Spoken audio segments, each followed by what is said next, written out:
안녕하세요. 영화 콘텐츠 제작 크루 온더플로어가 진행하는 팟캐스트 펀치 드렁크 무비에 오신 것을 환영합니다. 저는 진행을 맡게 된 레나입니다. 반갑습니다. 여러분은 사랑을 잘 하시는 편인가요? 사랑의 능력치를 물어보는 질문이 굉장히 모호한데 누가 그러더라고요. 사랑은 이별을 통해서 성장한다고. 사실 이별은 해도 해도 어렵고 고통스러운 거잖아요. 그래서 왜 거듭된 헤어짐에도 이별에 무감해질 수 없는지 생각해보니까 이별은 이별을 알려주는 게 아니라 사랑을 알려주는 것 같다라는 생각이 들었어요. 그리고 오늘 소개해드릴 영화를 보고 그 생각이 확신이 된 것 같습니다. 바로 허진호 감독의 2001년작 봄날은 간다인데요. 유지태 배우와 이영애 배우의 풋풋했던 모습을 볼 수 있는 이 영화는 허진호 감독만이 낼 수 있는 색감과 분위기로 많은 사랑을 받았는데요. 패널분들 중에도 이 영화를 좋아하시는 분이 있을 것 같아요. 영화를 본격적으로 살펴보기에 앞서서 함께 영화 이야기를 나눌 패널분들을 소개하겠습니다. 부다님, 오션님, 지아님 안녕하세요. 간단하게 자기소개와 함께 인사 한 말씀 부탁드려요. 네, 안녕하세요. 온더플로어 5기 부단입니다. 네, 안녕하세요. 온더플로어 5기 오션입니다. 네, 저도 온더플로어 5기 지안입니다. 네, 패널분들 소개를 하였으니 이제 명작 토파보기 봄날은 간다 1부 진행하겠습니다. 명작 토파보기 봄날은 간다 1부에서는 영화의 전반부와 후반부를 각각 자세히 살펴볼 예정인데요. 줄거리부터 기억에 남는 장면과 연출, 카메라 구도와 캐릭터까지 다양한 측면에서 바라본 영화의 내부적인 요소를 이야기해볼까 합니다. 영화에 대해 이야기하기에 앞서 다들 봄날은 간다 어떻게 보셨나요? 저는 사실 의외로 좀 제 취향은 아니었던 것 같아요. 왜냐면 제가 원래 감성 영화를 되게 좋아해서 봄날은 간다도 당연히 내 취향이겠지 하고 너무 기대를 하고 본 건지 모르겠지만 이 영화가 제가 생각한 것보다 더 정적이더라고요. 맞아요. 네, 그래서 그랬습니다. 저는 반대로 그 정적인 게 너무 마음에 들었습니다. 제가 사실 멜로 영화를 그렇게 많이 보지 않아서 큰 기대를 가지지 않고 봤는데 그 밤에 엄청 재밌게 봤던 기억이 나네요. 저는 영화를 보기 전에 그 명대사로도 이미 너무 유명한 장면인데 그 어떻게 사랑이 변하니 그 장면만 미리 알고 있었어요. 그래서 대체 둘이 어떤 사랑을 하길래 저런 대사가 나왔을까 하는 기대감을 안고 봤던 것 같아요. 근데 방금 오션님이 말씀하신 것처럼 영화 자체가 좀 잔잔한 편이잖아요. 맞아요. 네. 그래서 주변에서도 제가 이 영화 본다고 하니까 다들 아마 너 취향은 아닐걸? 이렇게 얘기를 해주더라고요. 정말로 제 취향은 아니었지만 되게 일상적인 이야기라서 전 좋았습니다. 우선 저는 작품을 한 번에 쭉 보지 않고 좀 몇 번에 나눠서 봤는데요. 좀 굉장히 정적인 작품이라 눈이 많이 감겨지더라고요. 근데 그럼에도 유지태와 이영애 그리고 감독까지 뛰어난 연출로 제가 영화 안에 들어가 있는 느낌이라 되게 재밌게 봤던 것 같습니다. 사실 이 작품을 허진호 감독의 최고작이라고 생각하시는 분들도 많고 수많은 명장면과 명대사를 낳은 영화이기도 하잖아요. 그만큼 영화 내적으로도 외적으로도 할 말이 많은 것 같아요. 그렇다면 이제 본격적으로 영화 이야기를 해볼까요? 오션님, 전반부 줄거리는 어떻게 되나요? 사운드 엔지니어 상우는 라디오 프로그램을 준비하면서 방송국 PD 은수를 만나게 되는데요. 소리를 채집해 들려주는 라디오인 만큼 은수와 상우는 많은 시간을 함께했고 자연스레 가까워졌습니다. 상우는 사랑 없이는 못 사는 순수한 남자였고 은수는 사랑에 크게 대인 적이 있는데요. 그럼에도 두 사람은 서로 사랑하게 됩니다. 어울리듯 불안한 두 사람은 계속해서 사랑을 이어나갈 수 있을까요? 네, 혹시 패널분들은 전반부에 흥미로웠던 장면이나 설정, 연출이 있으셨나요? 저는 오프닝 씬이 가장 기억에 남았던 것 같은데요. 상우가 할머니를 애타게 부르며 시작되는 모습이 영화가 끝난 뒤까지도 뭔가 숨어있는 의미를 생각해보게 하는 것 같아서 좀 인상적이었던 것 같아요. 그리고 또 기차역에서 처음 만나는 은수와 상우도 기억에 많이 남는데 전화를 통해서 은수를 깨우는데 후반부까지 이어지는 뭔가 그들의 관계와 캐릭터를 잘 보여준 것 같아서 인상적이었습니다. 저도 은수와 상우가 처음 만나는 장면이 전반부에서 제일 인상 깊었던 것 같아요. 그 장면 자체의 연출도 좋았는데 이게 영화를 다 보고 나니까 이 장면을 다시 생각해 볼 때 좀 다르게 다가오더라고요. 은수는 자고 있고 상우가 은수에게 먼저 다가가고 은수를 깨우고 전화를 걸고 근데 은수는 그냥 꾸물거리다 아무렇지 않게 일어나서 걸어가는 게 이후 이어질 둘의 관계를 보여주는 장면 같았습니다. 저는 가장 기억에 남았던 장면이 이제 상우가 은수 집에 하룻밤을 자고 일어나서 이제 그 적극적으로 대시를 하려고 하다가 실패를 하고 나서 네. 상우가 이제 다시 집에 가는 장면이 네네. 있잖아요. 그때 이제 은수가 창밖에 기대가지고 되게 맞아요. 그 부끄러움과 약간 그럼에도 기분 좋음이 섞인 약간 기지개를 피는 장면이 있거든요. 그 장면이 되게 기억에 남았던 것 같습니다. 근데 그 장면 바로 다음에 갑자기 급전개가 되면서 둘이 맞아요. 등을 긁어주는 맞아요, 장면으로 맞아요. 넘어가는 게 이런 맞아요. 연출 대비를 이루면서도 음. 둘의 관계가 이렇게 빨리 진전됐구나 이런 것들을 보여줘서 되게 인상 깊었던 것 같습니다. 저는 사실 전반부에만 나오는 건 아니긴 한데 제가 가장 흥미로웠던 연출이 하나 있는데 제가 넷플릭스로 봤거든요, 이 영화를. 그래서 네네. 자막이 나와요. 맞아요. 되게 작은 그 음향까지 알려주는 거 아시죠? 그래서 알게 됐는데 은수랑 상우 사이에 뭔가 관계에 있어서 중요한 사건이 생길 때마다 백고동 소리가 나는 거예요. 방금 오션님이 말씀하신 그 상우가 되게 쪽팔려 하면서 뛰어나갈 때도 백고동 소리가 나거든요. 백고동 소리가 나는 걸 지금 처음 아 정말요? 예. 되게 중요한 장면마다 백고동 소리가 그랬던 것 나오더라고요. 같아요. 그래서 이것도 뭔가 재밌는 포인트였던 것 같아요. 그렇다면 패널분들은 은수와 상우의 사랑이 언제 시작되었다고 생각하시나요? 저는 사실 상우가 은수를 딱 사랑하게 된 타이밍은 잘 모르겠거든요. 근데 혹시 짐작하시는 분 있으실까 해서. 은수는 예측이 가시나요? 저 은수는 자고 일어나서 둘이 녹음 같이 하기로 하는데 은수가 자고 일어나서 상우가 녹음하고 있었던 그 장면 있잖아요. 네네. 새벽인가? 네, 그쯤에? 맞아요. 네, 그때 좀 분위기가 좀 전환됐던 것 같아서 은수의 약간 은수는 그때 좀 좋아지지 않았을까? 근데 상우는 잘 모르겠더라고요. 저는 그 초반에 맨 처음에 둘이서 녹음하고 그 밤에 차 안에서 같이 녹음실 갈 때 은수가 녹음한 라디오 들으면서 가잖아요. 맞아요. 네. 그때부터 일단 이 둘의 기류가 뭔가 다르다. 뭔가 아. 확실히 호감이 베이스가 되어 있다 지금 이 생각을 했거든요. 오. 그러고 이게 또 이어져서 그 녹음실에서 상우가 3번 소리가 좋다 막 맞아, 이렇게 맞아. 하잖아요. 그러고 또 은수가 그걸 보고 되게 져주듯이 3번으로 했다 하는데 저는 상우가 그때 빠지지 않았나 생각해요. 그 부스 네, 안에서 3번 이렇게 이렇게 딱 할 때. 저는 상우는 처음부터 상에 빠졌다고 생각을 하는데 이영애니까 저는 얼굴 때문에. 그쵸. 그럴 수 있지. 그럴 것 같다고 생각을 했어요. 처음부터 되게 그 유지태 특유의 그 멋쩍은 웃음이 있잖아요. 그게 되게 해맑게 웃더라고요. 처음 만났을 때부터. 그래서 그걸 보면서 혹시 같이 웃으셨나요? 같이 웃었어. 이건 비밀에 붙이겠습니다. 그렇게 바보처럼 웃진 않았고요. 선을 그으시네요. 은수는 저는 이 영화의 모든 역사는 소화전 앞에서 시작되었다라고 생각을 하는데 그 3번 소리를 고집하고 그 라디오 방송에서 결국 3번으로 양보를 해주잖아요. 그러면서 뭔가 그 아이 강단 있는 모습에 조금은 반한 것 같기도 하고 근데 그거보다 더 한 건 사실 은수가 그냥 외로웠기 때문에 그 조금의 그 실마리만 있어도 바로 적극적으로 대시를 했던 것 같기도 하고 합니다. 저는 지안님의 의견이랑 좀 다른 게 은수가 예측이 잘 안 갔거든요. 네네. 후반부까지 좀 은수의 캐릭터를 보면 더 모르겠어서 근데 상우는 이제 인터뷰했던 할머니가 식사로 고봉밥을 이렇게 내어주시잖아요. 맞아요. 진짜 고봉 수준이 아니에요. 그 산더미 수준으로 내어주시는데 그 고봉밥이 버거울까봐 상우가 덜어가려 했다가 먹을 수 있다는 듯이 이제 먹다가 또 다시 덜어주잖아요. 맞아요. 근데 이 모습이 좀 씩씩하기도 하면서 또 되게 귀엽기도 하고 뭔가 이때부터 빠지지 않았을까. 상우가? 왜냐면 제가 그때부터 이영애 씨한테 맞아요. 그때 너무 귀여웠어요. 본인이 맞았다. 플러팅 기술에 넘어간 것 같아가지고. 플러팅 너무 장인이에요. 그러니까요. 여기서. 역시 프로세요. 프로예요 진짜. 유지태 숟가락으로 김 찍어 먹기 플러팅 어땠나요? 그거 보셨나요? 숟가락 뒤로 이렇게 툭 해가지고 먹잖아요. 그냥 배고파서 그런 거 아닌가요? 플러팅이었나요? 저희가 다 기억을 못하는 거 보면 매력적인 소고방식은 아니지 않을까.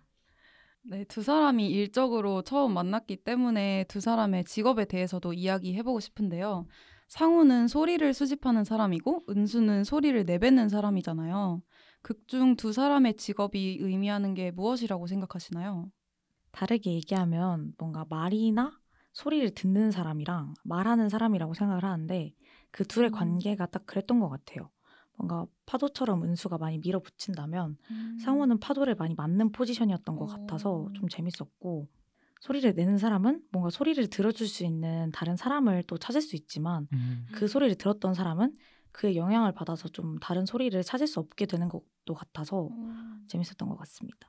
저도 비슷한 게 두 사람의 관계를 직업을 통해서 보여준다고 생각했는데요. 은수가 콧노래를 흥얼거리는 장면을 상우가 녹음하고 나중에 은수와 헤어지고 나서 그 녹음을 다시 돌려서 들어보잖아요. 그래서 둘 관계는 계속해서 은수가 뱉고 그럼 상우는 담고 이런 관계가 아니었나 싶습니다. 다 비슷한 것 같아요. 저도 똑같이 생각하는 게 정리하자면 한쪽은 담아두는 사람이고 한쪽은 덜어내는 사람이라고 생각을 했어요.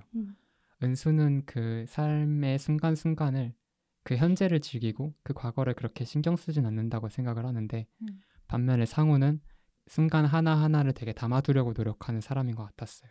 그래서 거기에 더 상처를 많이 받기도 하고 그러는 것 같았습니다. 저는 사실 영화를 볼 때 두 사람의 직업에서 어떠한 의미를 찾으면서 보진 못했었는데 지금 와서 생각해보면 뭐 패널분들이 말씀해주신 것도 있고 두 사람의 성격을 보여주는 게 아닌가 싶어요. 특히 이별을 대하는 태도로도 볼 수 있을 것 같은데 은수는 금방 새로운 사람을 찾아 나섰는데 상우는 여전히 둘의 사랑을 간직하고 있다? 약간 이런 생각이 들어서 이렇게도 생각할 수 있을 것 같아요.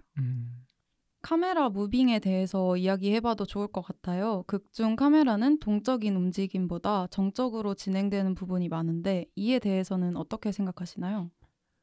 제가 개인적으로 이 영화를 이렇게 좋아하는 이유가 여기 카메라 무빙이 있는데요. 이 영화는 되게 담담하잖아요. 네. 이 담담함이 이 카메라 무빙에서 나오는 것 같아요. 시선의 변화 없이 한 자리에서 길게 그리고 그윽하게 바라보는 느낌이어서 너무 좋았고, 그래서 그런지 영화의 장면을 멈출 때마다 그 장면이 다 명장면인 거예요. 약간 배경화면으로 맞아요, 해놓고 맞아요. 싶고 배경화면 느낌이 나죠. 그 인물의 구도 자체가 너무 완벽하고 제가 기억에 남는 장면이 상우가 직장 동료들과 술자리에서 빠져나와서 전화를 하는 장면이 있잖아요. 네네. 그 창문 밑에 쪼그려 앉아가지고 네네. 전화를 하는데 그때 들켜서 살짝 옆으로 빠지거든요. 네. 그래서 화면의 오른쪽에는 쪼그려 앉아서 전화하는 상우가 보이고 화면의 왼쪽 위에는 그 상우를 흉내내는 그 동료들이 보인단 맞아요. 말이에요. 이런 정적인 카메라 연출이 이런 식으로도 이용이 될 수 있구나라는 걸 느끼면서 더 좋아졌던 것 같아요. 저도 영화를 보면서 느낀 게 클로즈업도 거의 없고 주로 장면들이 거의 풀샷으로 진행이 되더라고요. 맞아요. 이게 되게 관찰자 시점으로 보게 만든다고 느껴졌어요. 누구 한 명한테 이입한다기보다 그 속마음 같은 경우는 상우의 속마음은 그래도 조금 보여준 것 같은데 그마저도 상우 자체로 이입한다기보다 상우의 친구 느낌으로 상황을 바라보게 만드는 것 같았어요. 근데 저는 이런 카메라 무빙이 나쁘진 않았지만 그래서 저는 재미가 없게 느껴지더라고요. 특히 되게 배경이 할머니 댁으로 나올 때는 무슨 전래동화 보는 것처럼 그 옛날 드라마의 전원일기가 생각나는 화면이었어요.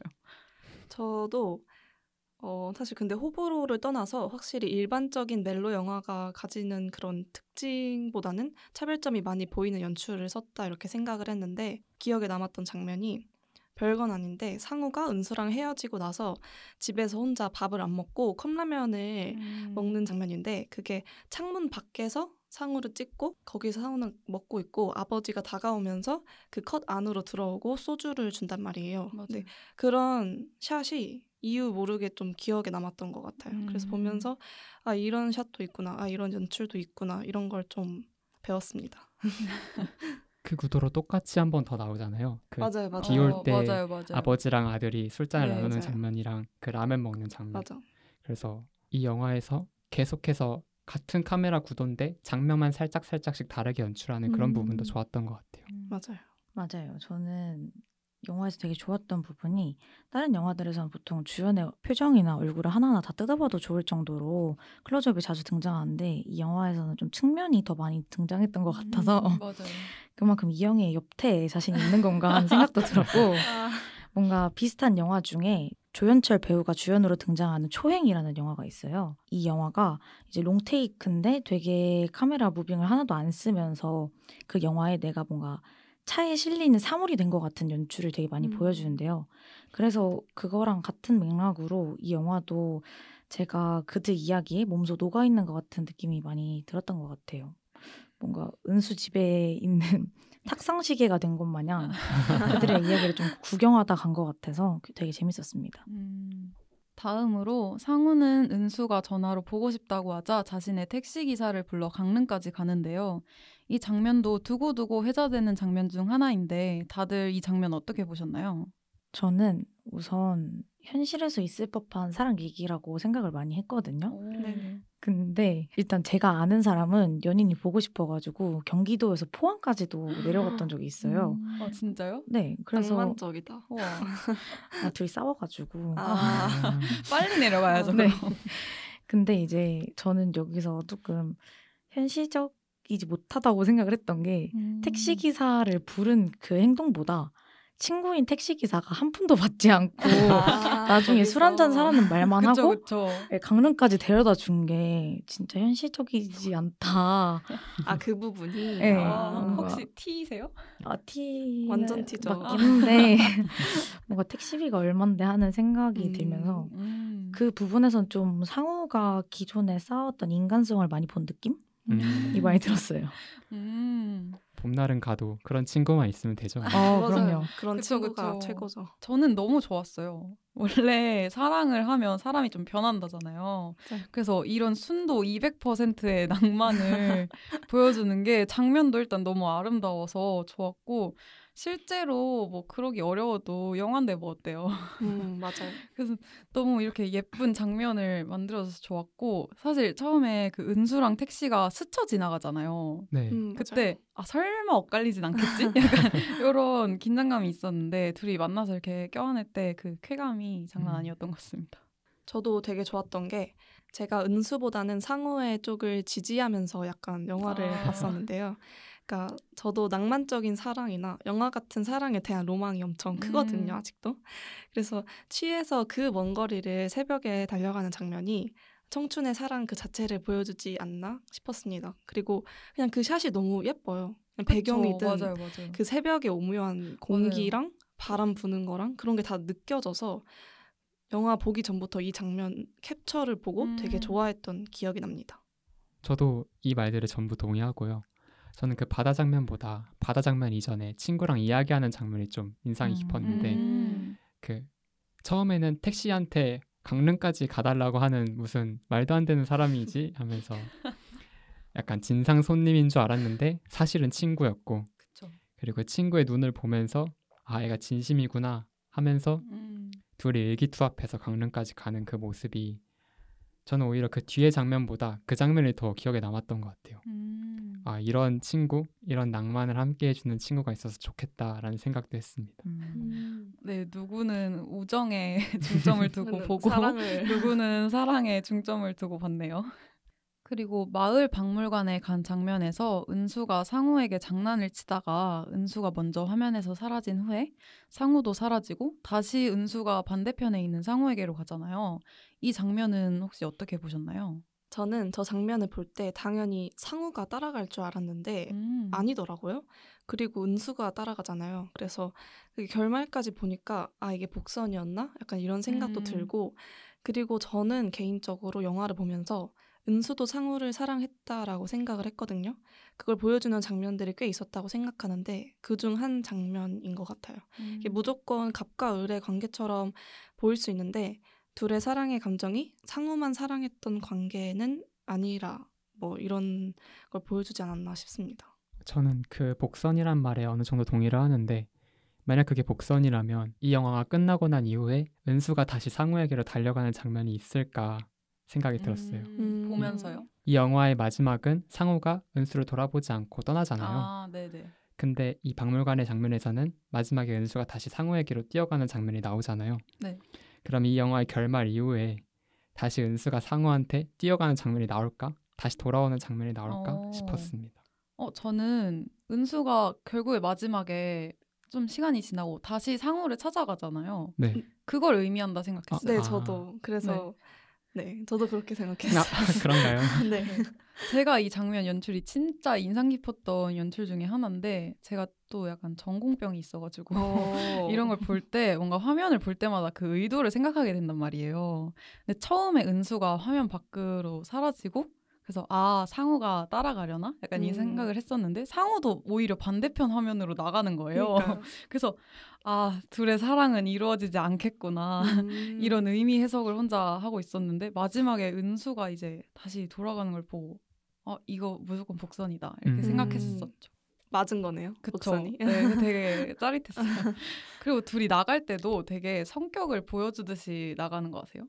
은수는 되게 쿨하게 먼저 화면 밖을 나가고 상우는 조금 되게 허탈하다는 듯이 은수 쪽을 보다가 이렇게 나가는데 그것도 약간 의도가 있지 않나라는 생각이 듭니다. 저도 영화의 복선이지 않을까 하는 생각이 들었는데 뭐 결론적으로 이렇게 말해보면 맞는 것 같고 근데 저는 은수의 결핍을 뭔가 여기서 봤다고 생각을 하거든요. 은수가 되게 쿨한 것처럼 먼저 화면에서 사라지지만 속으로는 좀 결핍이 가득 찬 인물이라서 내심 상우가 자신의 뒤를 이렇게 따라오길 기다리고 있을 것 같다는 생각이 들었었어요. 영화가 주는 색감과 분위기가 정말 예뻤던 것 같아요. 영원할 것 같이 찬란한 두 사람의 미래가 궁금해지는데요. 부다님 후반부 줄거리 설명해 주실 수 있나요? 두 사람이 함께하는 프로그램이 끝나가자 은수는 상우에게 미래의 계획에 대해 묻지만 사랑 외에는 별 생각이 없는 상우는 아무 계획이 없습니다. 그런 상우를 보는 은수는 답답하기만 한데요. 순수가 아닌 결핍으로 시작한 그녀였기에 상대방의 부족함이 보이자 끝내 이별을 생각합니다. 상우는 갑작스러운 은수의 변화를 받아들이지 못하고 힘겨운 시간을 보냅니다. 패널분들은 후반부에 흥미로웠던 장면이나 연출 설정이 있으신가요?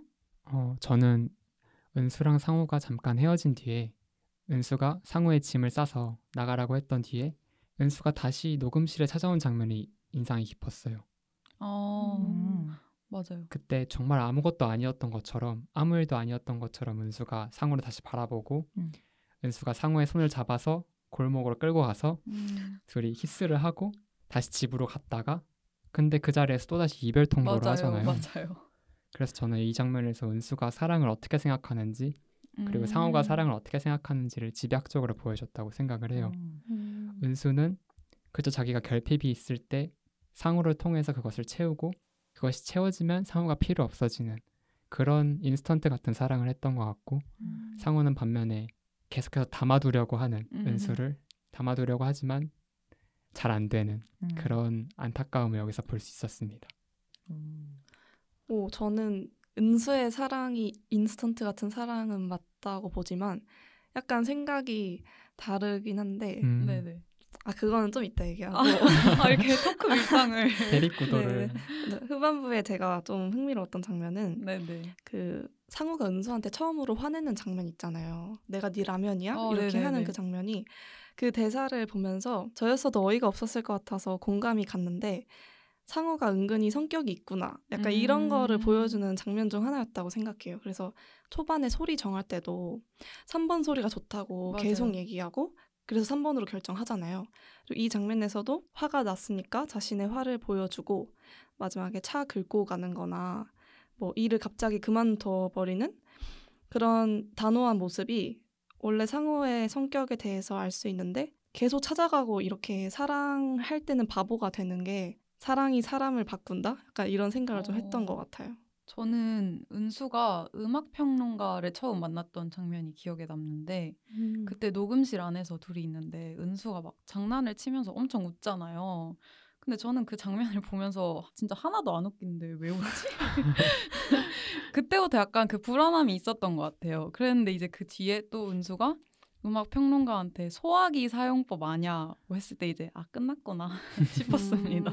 저는 후반부 중에서도 되게 후반 얘기인데 상우가 할머니한테 호통치는 장면이 되게 인상 깊었던 것 같아요. 상우는 자신을 할머니한테 좀 투영시켜서 본 것도 같았고 지금 당장은 뭔가 은수를 잊지 못하는 자신이 바보 같지만 그보다 더 뭔가 정말 할머니처럼 한 사람만을 그리며 늙게 될 것 같아서 할머니를 보면 또 우라가 치밀었나 싶었던 것 같기도 해요. 할머니가 버스와 여자는 떠나면 잡는 게 아니란 말도 되게 인상적이었는데 제가 좋아하는 말 중에 지하철 옆자리에 앉은 사람한테 너무 정을 많이 주지 말아라라는 말을 되게 좋아하거든요.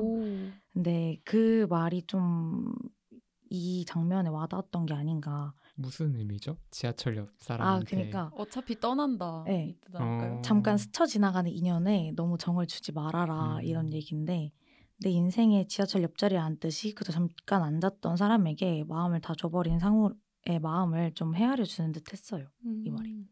약간 상우가 할머니한테 화낼 때 본인한테 하는 말처럼 맞아요. 들리기도 맞아요. 했던 것 같아요. 네. 은수가 음악평론가인 지훈과 맥주를 먹은 후에 술에 취한 채 집에 들어오는데 상우의 품에서 울음을 터뜨리는데요. 이 울음의 의미는 무엇이었을까요? 전 여기서 은수의 MBTI를 딱 뭔가요? 저 MBTI 광인이시네요. 저 정말. 진짜 광인이거든요. 네네, 궁금해요. 은수의 MBTI는 무조건 ENTP예요. ENTP. 네. 오, 왜요? 저랑 똑같거든요. 성격이? 네네. 오. 그럼 그 심리를 지금 분석해 주시는 건가요? 제가 그래서 은수를 MBTI 분석부터 이제 심리까지 많이 분석을 해봤는데 아무리 은수가 좀 쿨한 것 같아도 사람 대 사람으로서의 미안함으로 눈물을 흘렸다고 생각을 하거든요. 맞아요. 자신만을 집에서 좀 기다리고 있다가 술에 취한 자신을 챙길 행동까지 바로 즉각적으로 취하는 사람한테 좀 안쓰러운 감정도 들면서 미안함이 많이 겹쳤다고 생각을 해요. 근데 은수는 또 자신을 미워할 수는 없는 사람이라 상대방을 미워해서 헤어져야겠는데 그럴 수 없게 행동하니까 이제 여러 감정이 좀 겹쳐서 눈물이 났지 않을까라는 생각이 들었습니다. 근데 너무- 궁금한 게 전 ENTP가 아닌데 저여도 울었을 것 같은데. 뭐죠?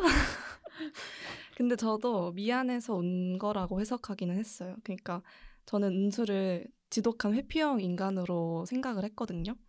그래서 본인도 상우를 좋아하고 사랑하지만 상우와 이어질 수 없다는 생각을 했던 것 같아요. 그래서 지훈과 맥주를 먹고 들어왔는데 말씀하셨다시피 상우가 막 기다리고 거기서 막 바로 챙겨주고 하는 게 헤어질 생각을 하고 있는데 너는 왜 아직도 나를 이렇게 사랑하고 챙겨주는 거야 하면서 죄책감에 흘린 눈물 같았습니다.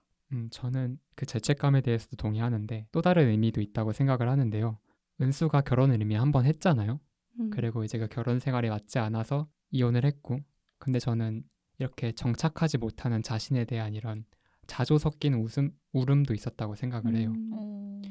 왜냐면 상우가 결혼 얘기를 먼저 꺼냈고 그 이후에 좀 둘 사이가 갈라지기 시작했고 그 다음에 음악평론가를 만난 거잖아요. 그래서 그 다음에 이제 상우에 대한 마음이 뜨고 지훈에 대한 마음이 생긴 이 상황이 온 건데 그 결혼에 대해서 얼마나 부담감을 가지는지 또 그 정착에 대해서 얼마나 그 결핍을 갖고 있는지에 대해서 잘 보여줬다고 생각하고 자신은 이렇게 정착할 수 없구나에 대한 슬픔이 어느 정도 담겨 있었다고 생각을 해요.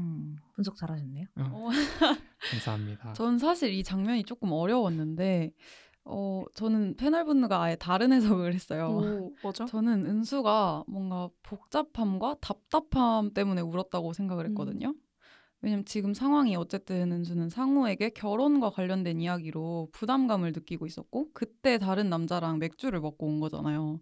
근데 상우는 또 막 힘들구나 하면서 달래주고 있고 그래서 약간 미안한데 또 달래주지만 은수의 그 속마음까지 완벽하게 달래주진 못했다고 생각해요. 저는 정말 달래줬다면 그 결혼에 대한 부담감을 어떻게 달래줬을 것 같은데 그건 사실 못했단 말이죠. 그래서 상우가 굉장히 좋은 사람인 걸 알지만 그래도 우리는 맞지 않다. 약간 이런 복잡한 마음에서 눈물이 나온 게 아닐까 생각했습니다. 맞는 것 같아요. 제일 현실적인 해석인데요.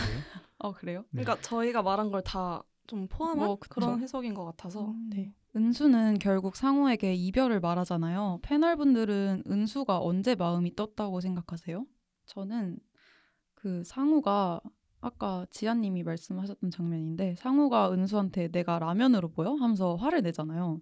그때 은수가 뭔가 깨달은 게 아닌가 싶어요. 두 사람이 생각하는 사랑의 깊이가 조금 다르다는 걸 깨달아서 은수는 어쨌든 이전에 했던 이혼으로 조금은 비관적인 태도로 사랑을 대하는데 상우는 그게 아니잖아요. 그래서 그런 생각들이 한 달만 떨어져 있어 보자라고 말하게 된 것 같아요. 저는 그 아까 전에 했던 얘기와 조금 연결되어서 은수는 깊은 관계랑 진지한 관계 이런 것들을 견디기 어려운 사람이라고 생각을 하는데 상우가 결혼 얘기를 꺼냈을 때 이 은수의 마음이 뜬 것 같아요. 그때 나 김치 못 담궈 이 한마디에 정말 맞아요. 많은 의미가 담겨져 어. 있다고 생각을 했어요. 그쵸. 저도 동의하는 게 뭔가 김치 장면이 결정타였던 것 같거든요.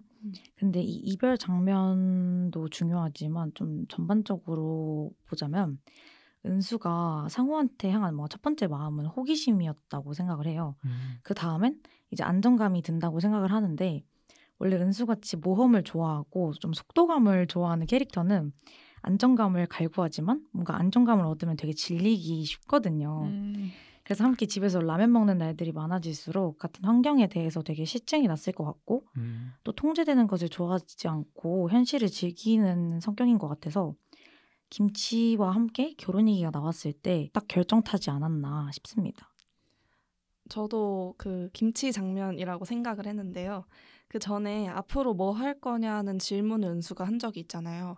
네. 그때 상우가 그냥 뭐 딴소리를 하는 맞아요. 그런 부분에서 은수가 약간 미래가 보이지 않는다? 약간 이런 생각을 첫 번째로 했을 것 같고 근데 거기서 상우가 결혼 얘기를 꺼냈을 때 이미 결혼해서 실패를 겪은 사람이 또 쉽게 결혼을 생각할 수 있을 리가 없는데 상우가 약간 그런 걸 캐치를 못한 것 같은 맞아요. 느낌? 그래서 그런 모습이 아까 말했다시피 회피형인 그녀를 도망가게 만든 거 아닌가 약간 이런 생각을 했어요.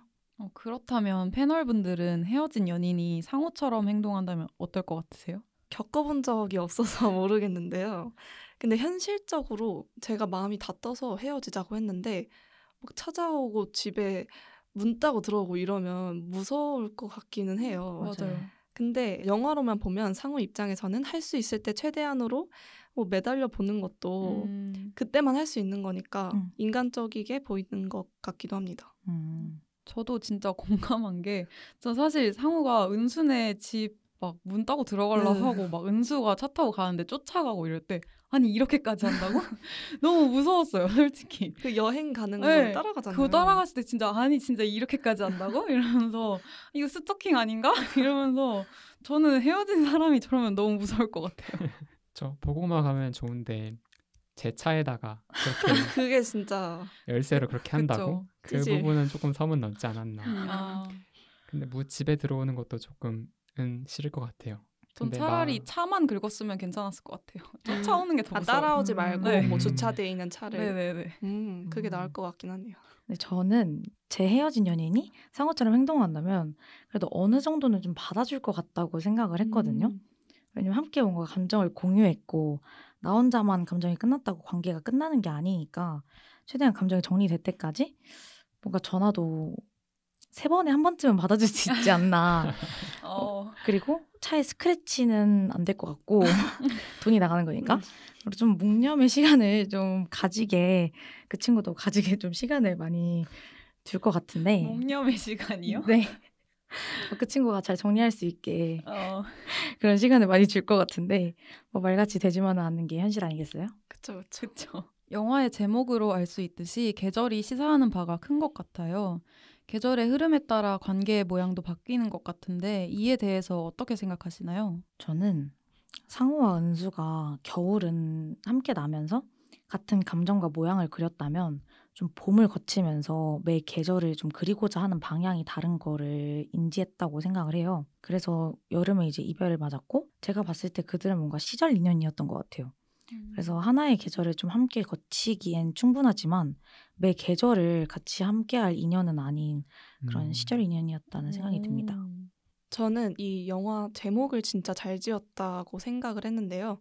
봄날을 단순히 계절에 비유한 게 아니라 사랑, 청춘, 젊음 등 확대시켜 생각할 수 있도록 만든 제목이라고 생각하거든요. 이걸 계절이나 사랑으로 생각하면 봄은 매년 오고 뭐 결혼했다 이혼한 후에도 사랑을 하는 은수처럼 사랑도 갔다가 오고 이런 거라고 생각을 했고 은수 자체도 상우한테 어쩌면 봄날이어서 갔다가 마지막에 봄에 다시 나타났지만 또 다시 흘러갔고요. 이걸 삶으로 보여주는 게 상우의 할머니라고 생각했는데 저는 중간까지는 할머니가 나오는 장면에 흥미가 없었거든요. 근데 마지막에 할머니가 상우한테 말씀하시고 한복을 입고 나가시는 그 장면이 정말 와닿아서 그때 봄날은 가는구나. 누구에게나 봄날은 있고 또 누구에게나 봄날은 지나가 버리는구나. 약간 이 생각을 했습니다.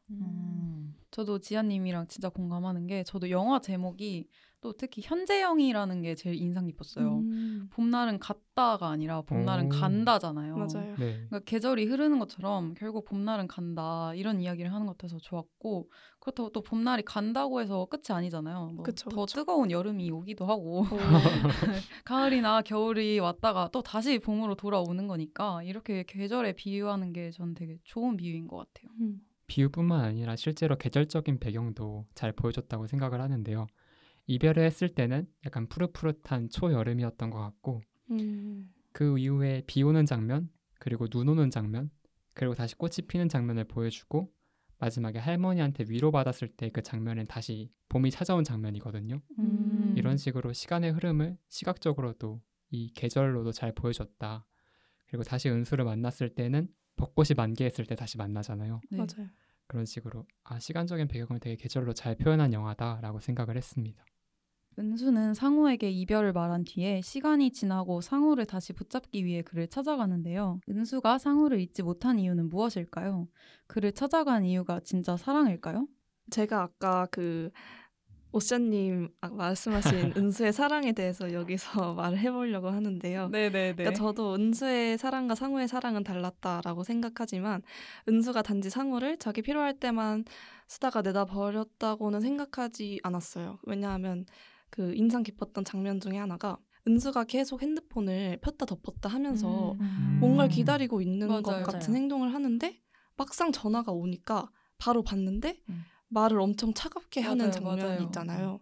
그 장면을 보고 은수가 상우를 사랑하지 않았다고 볼 수가 없다 이렇게 생각을 했어요. 그냥 도망간 거죠. 자신도 감당 불가능할 정도로 자신만을 곱게 사랑하는 그 감정이 좀 두려워서 본인은 가볍게 연애하려고 지훈한테 가기도 하고 상처도 줬는데 그래도 그렇게 자기를 아껴준 사람이 떠오른 게 아닐까요? 그래서 다시 상우를 찾아갔고 저는 이런 사람들 너무 이기적이라고 생각해서 은수의 편을 들어주고 싶지는 않네요. 그럼 오션님은 어떻게 생각하세요? 저는 비슷한데요. 은수도 분명히 사랑을 했겠지만 그 사랑이 그렇게 크진 않았다고 생각을 하고요. 그 은수가 상우를 찾아갔던 이유가 손을 종이에 베었을 때 네. 손을 흔들다가 갑자기 문득 생각나서 다시 만난 거잖아요. 맞아요. 근데 전에도 그 한 번 이별이 있었을 때 그냥 문득 다시 찾아왔다가 다시 이별을 했던 것처럼 이번에도 똑같이 했을 것 같다는 생각이 들어요.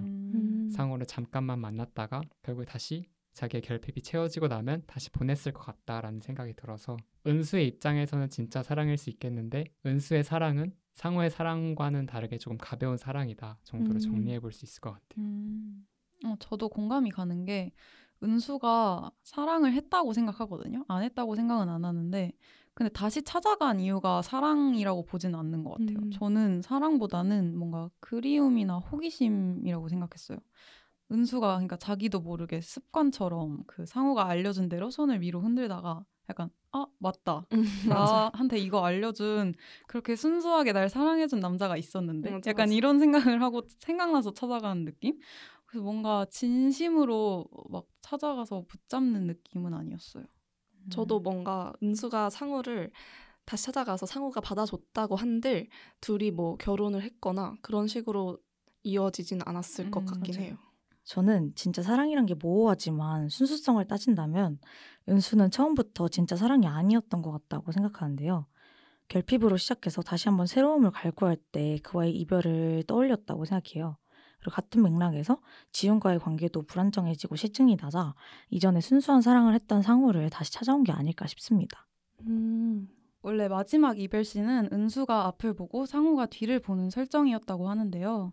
이영애 배우는 복잡한 은수의 심정을 뒷모습으로 표현하고 싶은 마음에 뒷모습으로 찍자고 제안했다고 해요.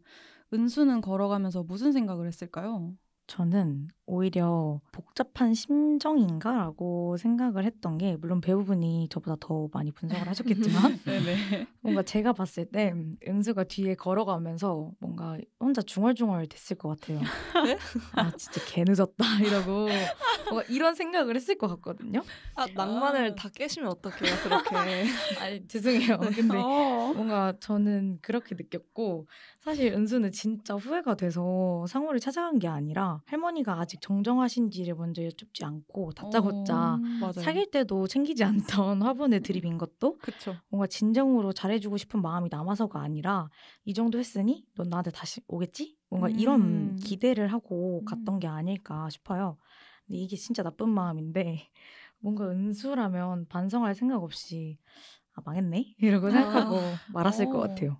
근데 저 진짜 약간 공감되는 게 저도 느낀 게 원래 항상 상우가 매달리기를 했잖아요. 항상 매달리는 상우만 보다가 단호하게 거절하는 상우를 보면서 약간 자식 성장했는데? 약간 이런 생각을 했을 것 같아요. 이제 진짜 끝이구나 해서 그냥 씁쓸하게 돌아가지 않았을까요? 저도 부다님 의견에 완전 공감해요. 저도 그 좀 가벼운 마음으로 찾아갔던 게 맞는 것 같아요. 근데 그때 상우가 받아줄 거라고 당연히 생각을 했는데 상우가 단호하게 거절하는 모습에서 상우의 성장을 느꼈고 뭔가 시원씁쓸한 그런 감정이 아니었을까? 상우도 이렇게 컸다는 거에 대해서 너도 컸구나. 뭔가 무작정 그런 걸 좀 싫어하기보다는 우리도 이제 이렇게 변해가는구나. 약간 이런 생각으로 뒷모습으로 바꾸자고 하지 않았을까 생각했고 그 뒷모습으로 바꾼 게 좀 잘한 결정인 것 같아요. 맞아. 네, 맞는 것 같아요. 저는 이 질문에 이영애 배우가 복잡한 은수의 심정을 뒷모습으로 표현하고 싶다고 했는데 아무리 복잡했다 한들 상어만큼 복잡했을까 싶거든요. 맞아요. 그쵸, 네, 그쵸. 그래서 이거는 양보를 잘했다. 상어한테 양보를 잘했다 생각했습니다. 저는 근데 조금 다른 얘기인데 이 장면이 또 좋았던 게 이 장면을 망원 렌즈를 이용해서 찍었거든요. 그래서 은수가 계속 걸어가는데도 화면에서 사라지지를 않아요. 그니까요. 계속 약간 런닝머신 타듯이 계속 있더라고요. 그게 뭔가 한편으로는 상우 안에 은수는 그렇게 영원히 남아있을 것이다. 약간 와. 남자들한테 첫사랑은 죽을 때까지 못 잊는다. 약간 이런 말처럼 그렇게 느껴졌어요. 그 장면이. 근데 저도 그때까지도 상우가 은수를 완전히 정리했다고 생각하지는 않았어요. 왜냐하면 눈물을 참는 모습을 보였잖아요. 그러니까 맞아. 상우는 여전히 은수를 좋아하는데 본인도 다시 만나는 건 아니다 싶은 걸 아니까 거절한 게 아닐까? 이런 생각이 들어서 맞는 것 같아요. 그리고 원래 대본에서는 상우가 뒤를 안 돌아보는 거였다고 해요. 정말요? 근데 유지태 배우가 아니다. 26살에 상우라면 무조건 뒤를 돌아봤을 거다. 해서 뒤를 돌아봤다고 하더라고요. 한 맞는 번만 것 같아요. 돌아본 게 어디예요? 계속 쳐다보고 있어요. 지금 공감하시나요? 네네. 네, 마지막 장면에 대해서 이야기해봐도 좋을 것 같아요. 은수의 품으로 돌아가지 않은 상우는 들판에 서서 미소를 짓는데요. 이 미소의 의미는 무엇일까요? 저는 이렇게 생각했어요. 그때 은수가 허밍을 했던 그 녹음을 들으면서 웃게 되잖아요. 네. 근데 이별 직후 혹은 이별에서 얼마 안 떨어진 상우였으면 그걸 들었으면 그냥 울었을 것 같아요. 대성통곡 그냥. 네, 들을 때마다 울고 할머니한테 화내고 또 다시 울고 그랬을 것 같은데 이 장면에서 웃을 수 있다는 거는 이제 내가 이 기억을 추억처럼 생각하고 행복했던 시절로 웃으며 바라볼 수 있게 되었구나가 된 것 같아서 새로운 봄날을 기다리게 될 수 있는 사람이 됐다 싶었습니다. 저도 비슷한 게 만약에 상우가 다 잊지 못한 상태였으면 그 녹음을 들으면서 막 화도 나고 막 뭘 던지고 그랬을 것 같거든요. 근데 그냥 그렇게 잔잔하게 들으면서 웃는 걸 보면서 상우도 스스로가 성장했다는 거를 알고 있고 앞으로 다가올 봄날을 기대하고 있지 않을까 싶었습니다. 저도 은수를 완전히 잊었음을 의미한다 생각했어요. 근데 조금 다르게 봤는데 상우가 들판에서 녹음하기 전에 그 은수의 콧노래 소리를 듣잖아요. 그러고 나서 다시 들판의 소리를 녹음한다는 게 저한테는 뭔가 은수의 목소리를 지우고 이제 완전히 자연의 소리만을 담는 느낌이라 은수를 완전히 지운 상우의 모습으로 끝이 났다는 의미로 느껴졌습니다. 저도 뭔가 비슷하게 생각을 했는데 사랑 후에 오는 상처에서 회복하거나 벗어난 사람은 어딘가 분명 성장했다고 생각을 하거든요. 근데 그간 상우의 모든 행동과 시선마다 따라오는 은수의 기억에 괴로웠던 날들이 좀 스쳐 지나가고 이제 다시 원래 상우의 일상으로 회복했다는 걸 자신도 자각했던 것 같아서 그것 때문에 좀 웃음이 나왔지 않을까 싶어요. 아까 얘기했던 이별의 묵념 이후 기분이라서 이제 저까지도 묵념이 좀, 끝난. 네, 저까지도 좀 웃음이 났던 기억이 있습니다. 1부에서는 봄날은 간다의 전 후반부 줄거리를 보다 자세히 살펴보면서 영화의 전반적인 내용과 그에 따른 패널분들의 의견을 들어봤는데요. 2부에서는 1부에서 다루지 못한 영화 내적인 부분들과 영화 바깥의 이야기들이 알차게 준비되어 있으니까요. 끝까지 들어주시면 감사하겠습니다. 2부로 넘어가기 전에 상우의 테마곡이죠. 조성우의 떠남 듣고 가겠습니다.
명작 토파보기 봄날은 간다 2부 시작하겠습니다. 앞서 말씀드린 것처럼 2부에서는 1부에서 다루지 못한 부분들과 영화 바깥의 이야기를 나누어 볼까 하는데요. 먼저 이 영화는 은유가 되게 많았던 것 같아요. 극중 은수와 상우의 사랑을 라면과 김치로 은유하잖아요. 라면과 김치에 비유한 사랑, 패널분들은 어떻게 보셨나요? 저는 이 코멘트를 왓챠피디아에서 처음 읽었거든요.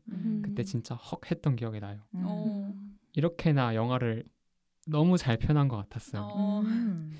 상우는 완전 김치고 김치처럼 푹 익은 사랑이랑 라면처럼 쉽게 꺼내 먹을 수 있는 사랑, 그 두 개를 잘 비교했다라는 생각이 들었고, 그 김치랑 라면이랑 잘 어울리는데 참 안타까운 결말이 아닐 수가 없었습니다. 그쵸, 라면에 김치인데. 근데 저도 어쩐지 뭔가 영화 보면서 맨날 이 두 주인공이 라면만 먹는 거예요. 그래서 이제 저도 왓챠피디아에서 보고 이제 인식을 못하고 있다가 아 이런 의미였구나 싶었고, 영화 후반부에 상우가 가족들이랑 먹던 삼겹살을 외면하고 김치에 라면을 그 이후에 먹잖아요. 네네. 근데 갈수록 좀 혼자만 책임지고 있는 그들의 사랑이 좀 돋보이는 것 같아서 다시 보면 또 재밌는 부분이었던 것 같습니다. 저도 은수의 사랑은 라면, 상우의 사랑은 김치와 같다고 느꼈는데요.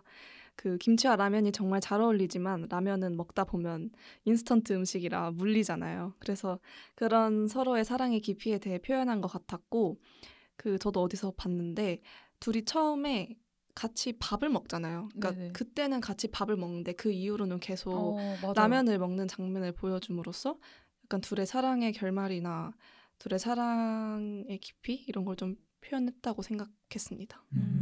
저는 보면서 라면이 둘의 사랑을 의미한다는 건 대충 눈치챘었는데 김치는 저도 잘 몰랐었거든요. 그래서 나중에 영화 보고 나서 해석을 찾아보면서 알았어요. 근데 진짜 확실히 잘 표현했다. 라면처럼 빠르게 만들어 먹는 인스턴트 같은 은수의 사랑과 김치같이 여러 숙성의 과정을 거쳐야 하는 상우의 사랑을 잘 표현한 것 같아요.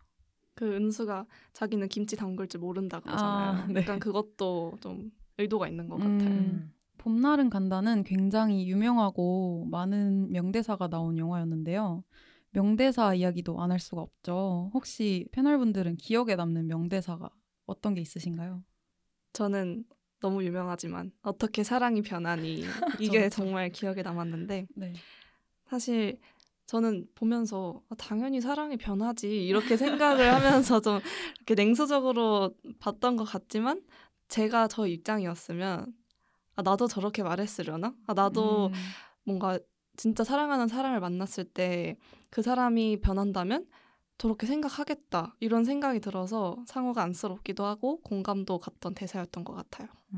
저도 진짜 공감한 게 저도 그 대사 이야기를 하고 싶은데 이 대사에 대해서 많은 사람들 반응이 지아님처럼 원래 사랑은 변하는 거야 라고들 그 반응이 있더라고요. 약간 이 말이 사과가 왜 빨간색이 아니야? 약간 이런 뉘앙스로 보시더라고요 다들. 근데 그럼에도 명대사가 될 수 있었던 건 많은 사람들이 이렇게 사랑은 변하는 거라고 생각하지만 또 한편으로는 변하지 않았으면 하는 마음을 맞아요. 갖고 있어봤기 때문에 그런 경험이 다들 있었기 때문에 공감하는 명대사가 된 게 아닌가 싶어요. 저는 명대사가 너무 많아서 저만 좋아할 것 같은 그런 명대사를 골라봤는데 네네. 그 처음으로 은수의 집에 갔을 때 은수가 상우한테 재밌는 얘기 좀 해봐 할 때 라면에 소주 먹으면 맛있는데 하면서 나 재밌는 거 몰라요. 나 썰렁해요. 이러잖아요. 근데 그게 상우의 캐릭터를 너무 잘 표현해 주는 것 같은 거예요. 그 순박하면서도 그 꾸밈 없고 약간 그런 모습, 그리고 그런 모습에 은수가 재밌네 하면서 귀여워하는 모습까지가 좀 연기하신 건가요? 그 그 장면들, 그 대사들이 제일 기억에 남았습니다. 진짜 혼자만의 명대사. 근데 생각해보면 오션님이 되게 상우랑 비슷한 느낌인 그러니까 것 본인을 같아요. 지금 상우에 투영하고 계세요. 투영해가지고 지금 이입해가지고. 본인이 상우라고 생각하는 건 맞아, 아니죠. 맞아. 지금 본인이 상우가 아닙니다, 됐어. 근데 또 대사는 은수 걸로 치시고. 은수에 갑자기 은수가 온 줄 재밌네. 알았어요. 말을 아끼겠습니다. 저는 아까도 말씀드렸다시피 버스와 여자는 지나가면 잡는 게 아니란다. 이 말이 되게 인상 깊었거든요. 역시 어른들 말은 틀린 거 하나 없다. 이 생각이 들면서 뭔가 떠나는 사람 잡지 말라는 이런 말이 되게 재밌었어요. 배우에 대해서도 할 말이 정말 많을 것 같아요. 우선 이영애 배우에 대해서 먼저 얘기해 볼까요? 패널분들은 이영애 배우의 연기 어떻게 느껴지셨나요? 사실 저는 여기서 이영애 배우가 연기를 그렇게 막 잘했나? 연기력이 뛰어나게 돋보였나? 뭐 이런 생각은 안 들었던 것 같아요. 풀샷으로 잡는 연출이 강했어서 더 그렇게 느낀 걸 맞아요. 수도 있겠지만 연기력보다는 오히려 그냥 얼굴이 잘 맞았다. 그 이미지가 그냥 그 생각을 했고 근데 오히려 그런 좀 부족한 연기력에서 나오는 그 은수의 신비로움 무슨 생각을 하는지 잘 모르겠는 그런 모습이 오히려 더 잘 맞아서 시너지 효과가 났던 것 같기도 합니다. 제가 아까 상우가 언제 사랑에 빠졌냐라고 물었을 때 처음부터 빠진 것 같다라고 했잖아요. 네네. 사실 저도 딱 보자마자 와, 이영애 진짜 이쁘다라고 생각을 했던 것 같습니다. 제가 사실 이영애 배우가 나온 영화를 거의 안 봤어요. 사실 이영애 배우라고 하면 지금의 모습만 본 거고 어렸을 때 모습을 본 기억이 아예 없는데 이 영화를 통해서 처음 접했는데 엄청 좋았던 기억이 납니다.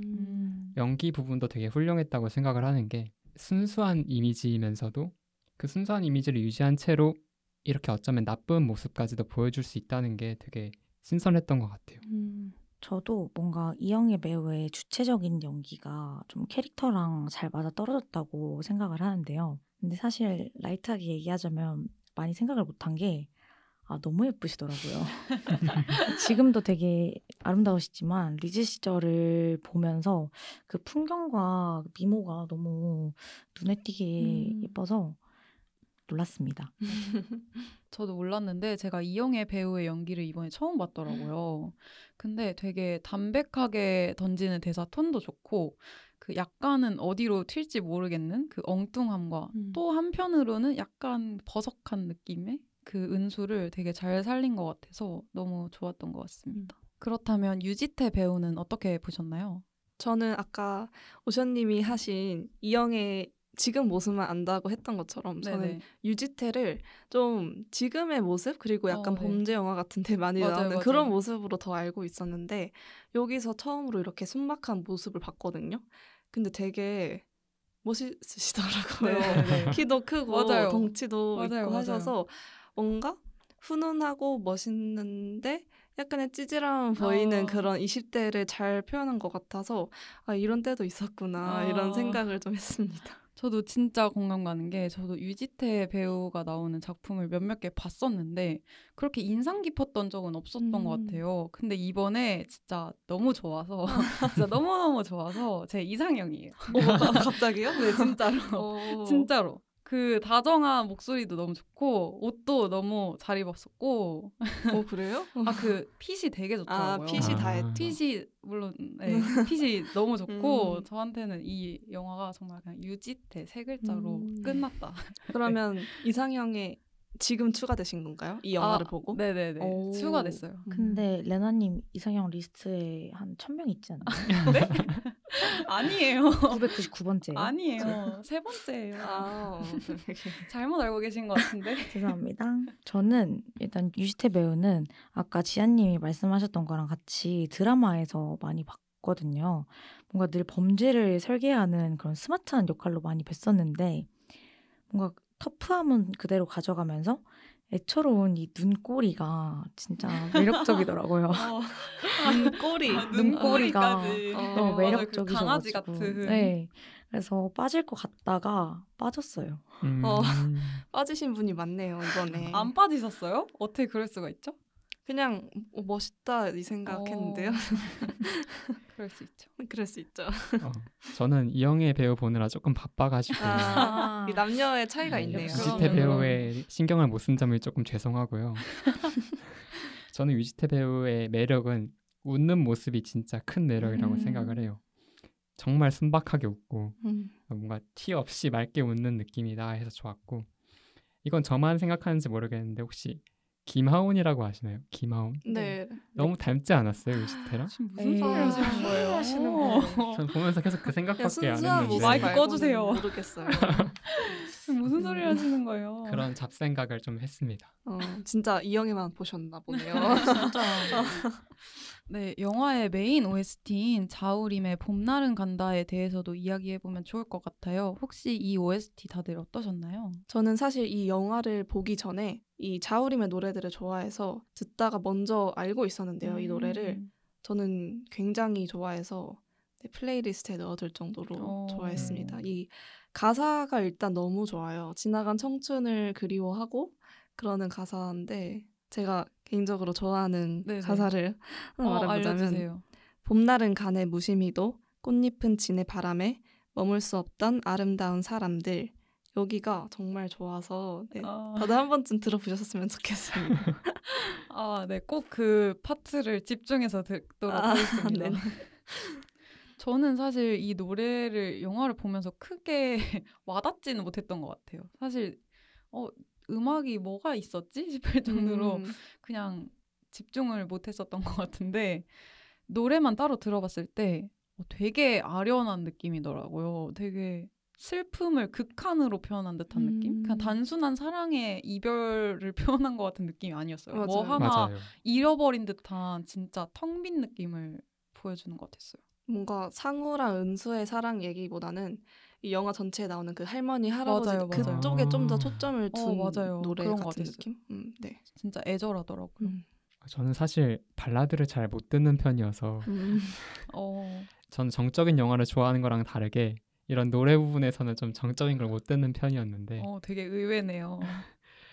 근데 이 OST가 너무 슬픈 거예요. 정작 이 영화보다 더 슬픈 것 같기도 하고 그래서 조금 기억에 남았고 이 메인 OST가 영화의 말미에 나오는 건가요? 엔딩 크레딧 네네. 나올 때 나와요. 저는 영화에서 나온 다른 노래들이 더 기억에 남았던 것 같아요. 어떤 노래요? 직접 부르는 노래들이 있잖아요. 유지태가 어르신들. 직접 부르거나 아리랑도 기억에 남고 그래서 이 자우림의 봄날도 좋지만 여기에 나오는 노래들도 한번 찾아서 들어보고 싶은 마음이 생겼습니다. 저는 일단은 저도 자우림의 노래를 굉장히 좋아하는데요.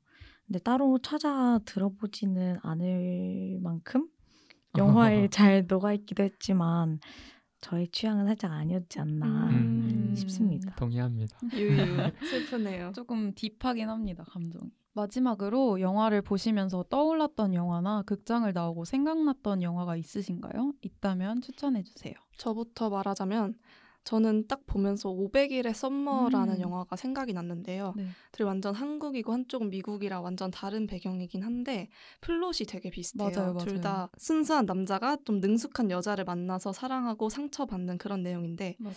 제가 이런 플롯에 좀 흥미를 못 느끼는 것 같아요. 그래서 공감합니다. 플롯의 문제였던 것 같아요. 제가 이 영화를 보면서 살짝 실망했던 거는. 네, 근데 둘이 좀 다른 점이 있는데 500일의 썸머에서는 저는 여자가 이해가 많이 됐는데 이 봄날은 간다에서는 아무리 은수의 입장을 이해하려고 해도 은수는 상우한테 너무 나빴었다 이런 생각이 드는 거죠. 그래서 네, 500일의 썸머를 한번 추천드립니다. 좋습니다. 저는 이 영화를 보면서 두 가지 영화가 생각났는데 저도 첫 번째 영화가 그 500일의 썸머였어요. 이 영화도 계절의 사랑을 비유한다는 게 맞아요, 되게 맞아요. 유사하다고 생각했고 두 번째 영화는 제가 얼마 전에 전주국제영화제에서 본 영화인데 김태양 감독님의 미망이라는 영화인데 전체적인 그 영화의 톤 앤 매너가 되게 비슷해요. 이 영화도 되게 정적인 느낌이라 그 무드가 비슷하다고 해야 되나? 그리고 여주인공도 제 개인적으로는 이영애 배우님과 조금 닮았거든요. 완전 똑같다고 보긴 힘들고 찾아봐야겠네요. 찾아봐야겠다. 조금 그 중간에 이렇게 머리를 싹둑 자르고 나오는데 그때 굉장히 비슷해요. 그래서 보면서 되게 미망이라는 영화가 생각이 났습니다. 우선 저는 연출적으로만 봐서 그런지 아까 말했던 초행이라는 작품이 가장 기억에 남는데요. 제가 영화를 볼 때 그렇게 진지하게 이입을 하는 편은 아닌데 이 두 작품은 뭔가 정말 제가 그 자리에 녹아있는 것 같은 느낌을 많이 줘서 초행과 굉장히 비슷하다고 생각을 했습니다. 뭔가 봄날은 간다와 초행은 결말이 다르니까요. 다들 한번 봐보시면 좋을 것 같습니다. 네네. 사실 제가 멜로 영화를 잘 안 봐서 추천을 들으려고 이 자리에 있는 것 같고요. 저는 따로 영화나 이런 것들이 생각이 안 났던 것 같아요.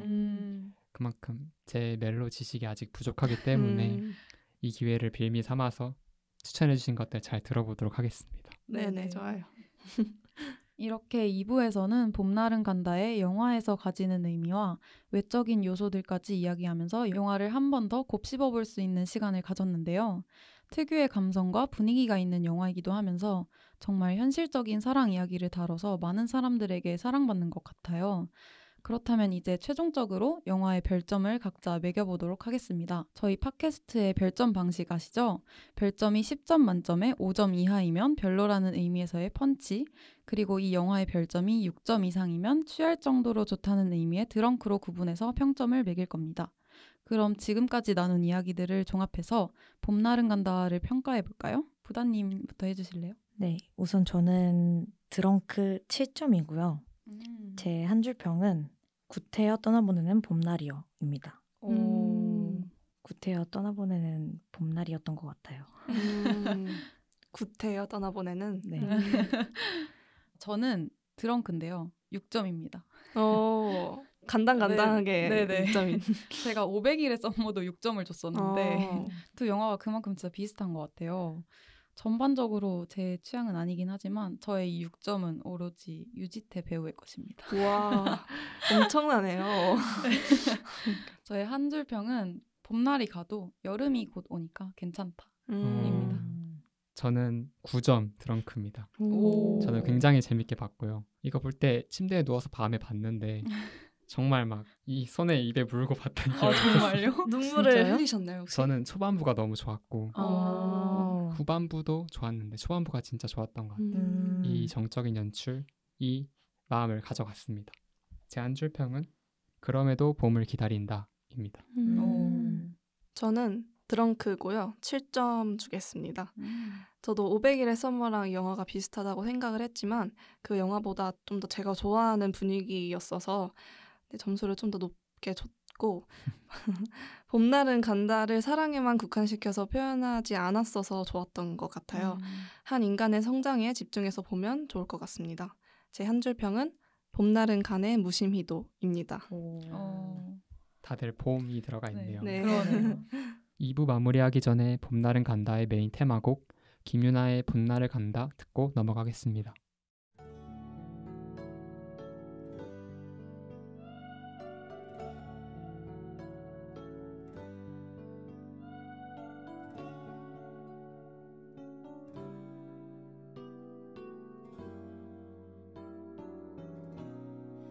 눈을 감으면 모두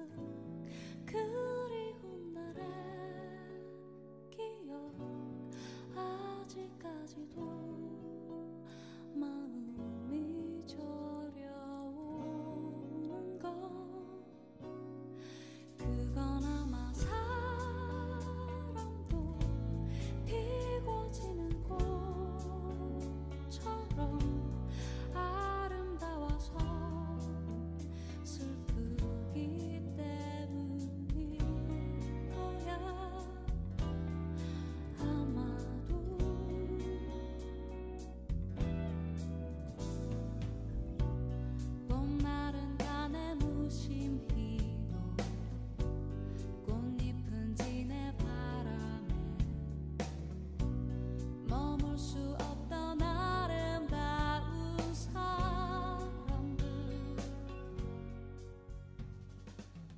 지금까지 허진호 감독의 2001년작 봄날은 간다에 대해 이야기를 나누어 보았습니다. 봄날은 간다는 사랑을 배워가는 순수한 남자와 사랑의 끝을 본 결핍된 여자의 현실적인 사랑 이야기인데요. 대사와 이미지가 유명하기도 하지만 객관적인 시선으로 바라본 두 사람의 이야기는 쓰라릴 만큼 현실적인데요. 은수와 상우의 이야기가 아닌 우리 모두의 이야기라는 점이 이 영화가 아직까지도 사랑받는 이유이지 않을까요? 사랑이 어려운 분들, 이별에서 헤어나오지 못한 분들에게 이 영화를 추천드리면서 방송 마무리하겠습니다. 그럼 지금까지 진행의 레나, 패널의 부단 지안 오션이었습니다. 다음 시간에 만나요.